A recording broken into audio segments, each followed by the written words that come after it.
Hi, I'm Chuck Joyner, and we are at New Media Expo in Las Vegas. We are in the Rackspace booth, and we've corralled Robert Scoble. Robert, it's great to see you. Hey, thanks for having me on the show. Hey, thank you for being here. You got mentioned yesterday in the keynote.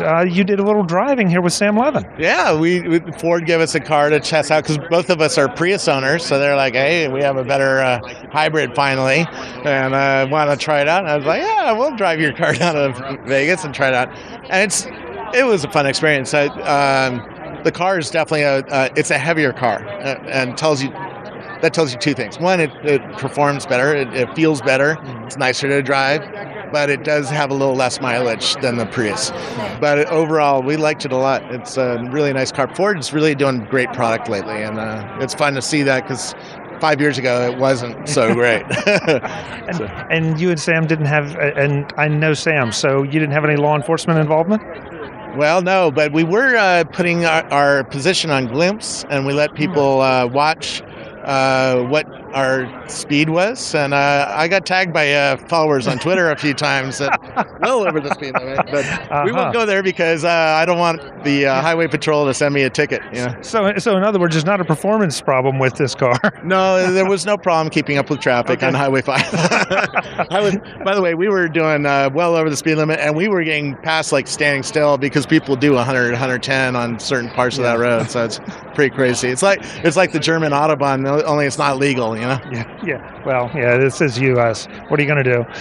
So you're wearing a Rackspace shirt. What are you doing with Rackspace? Well, I go around and study startups. So I'm their startup liaison officer. I go around and interview like the guys who started Instagram or Flipboard or all sorts of different companies. I have a Facebook list of 2,400 startups that I'm tracking and watching, and I make media like this about what they're doing. And so I have a really great job.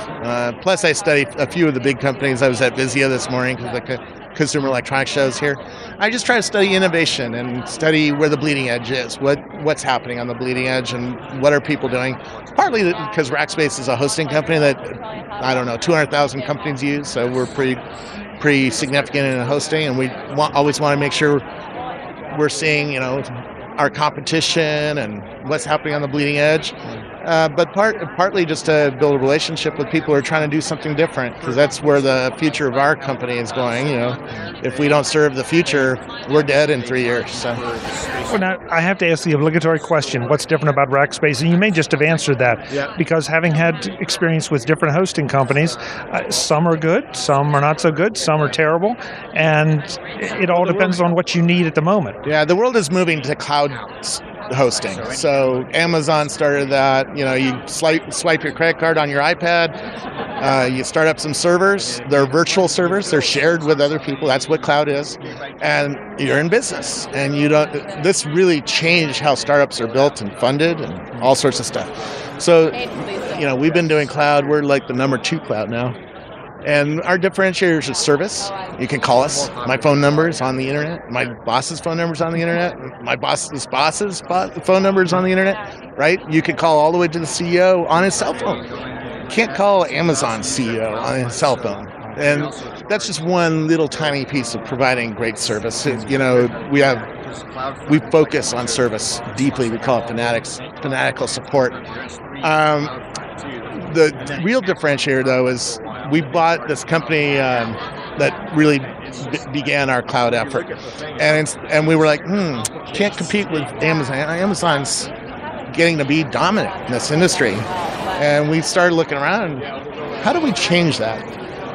Why don't we gift this technology to the world as open source, create an open source foundation? That's called OpenStack. We did that 2 years ago, and now there's 800 companies working on OpenStack on the open cloud. Because if you have to wait for a company to innovate, you're really going to put yourself at a severe disadvantage going into this new age that I'm studying. I'm writing a book called The Age of Context, which is about 5 exponentially growing technologies: sensors, wearable computing, big data, social network is still exponentially growing, and location data is still exponentially growing. You put those 5 things together and it lets you build highly personalized products. So we went to Oakley.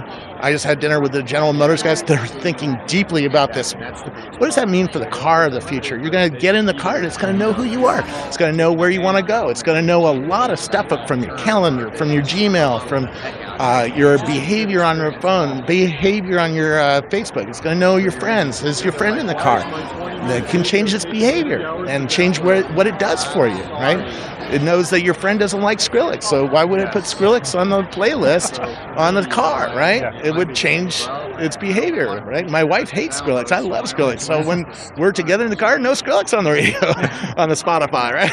It's not radio anymore, it's Spotify. But so we're deeply studying this new world, and we're seeing that this new contextual world is going to require an open cloud, a highly flexible cloud that you don't need to necessarily run on Rackspace, right? You could take OpenStack and run it on your own servers, run it on a competitor, run it on your own data center, or run it on a phone, or run it on a watch, or run it on glasses that are coming out, right? That's all these things are changing about the world. We're getting compute that's very advanced. You can do a lot of fun stuff, but if you wait for Microsoft or Google or Amazon to do it for you, you're screwed, because they're not focused on the Google glasses. They're not focused on, a private cloud. They want to make money, and lock you in. We're not about locking. We're about great customer service. That's our differentiator. So, yeah, the open cloud is really a big deal for us, I think. Now, obviously, everything you've been talking about is more commerce-oriented, commercial-oriented. Is Rackspace an option for the individual who wants to get a web presence or wants to start to build a web presence? Because cloud computing, you get our app on iPhone or iPad or Android or Windows 8, and you click start a server. It's that easy. It's like put your credit card in and start a server, and you pay as the world uses you, right? If you get no traffic, you don't pay anything. If you get a lot of traffic, then you need 3 servers now. So, and that's the world of cloud. And so it's for everybody. It's for a big enterprise like Paps is on the cloud, right? It's for somebody who's just starting a blog and needs a little WordPress. Put a little WordPress. Put a little Linux box up there, put a little WordPress, put a little MySQL database to do something fun, right? And it's funny how you start there and then it starts to grow and starts to build, and pretty soon you're at a place you never thought you'd get. Absolutely. The trick is, what is the next one that's going to be the Instagram or be the Uber or be the, the hot thing? And so that's what's fun about my job. I get to study a whole range of things and see, this one's taking off. Yeah. Why is that one taking off, and what should change about the world about that? So. Yeah, the why is the fascinating part, I would think, definitely. When will the book be out? September. So we're working on it for the first half of the year. We're doing heavy in interviews with.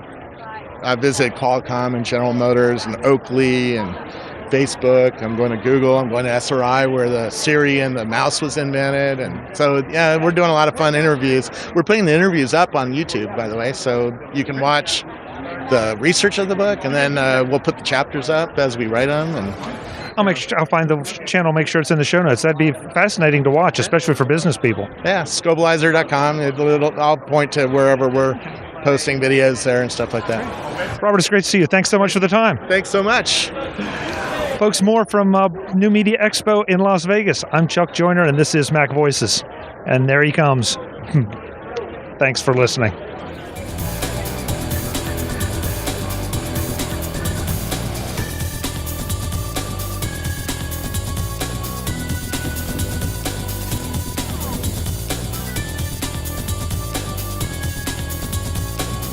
Mac Voices TV is part of the Mac Voices Group at MacVoicesGroup.com. Advertising handled by Backbeat Media at BackbeatMedia.com.